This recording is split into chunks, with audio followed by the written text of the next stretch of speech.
Paano mag-withdraw sa World Up to Maya Wallet? No fee. Mula sa home, pindutin ang settings sa itaas, itap ang contacts. Kung hindi mo pa na ilalagay ang iyong mobile number, itap yung add phone number. Ilagay ang mobile number na konektado sa iyong Maya account at itap ang confirm. Pumunta sa message at ilagay ang code na ipinadala sa inyong mobile number.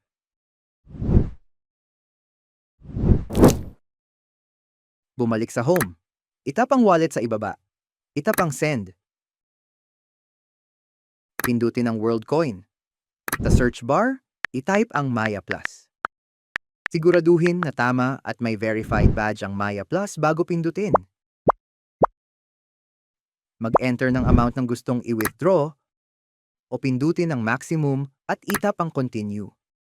Maghintay saglit hanggang matapos ang processing. Pindutin ang confirm send. Maghintay saglit, itap ang done. Pumunta na sa inyong Maya account at i-check ang balance mo.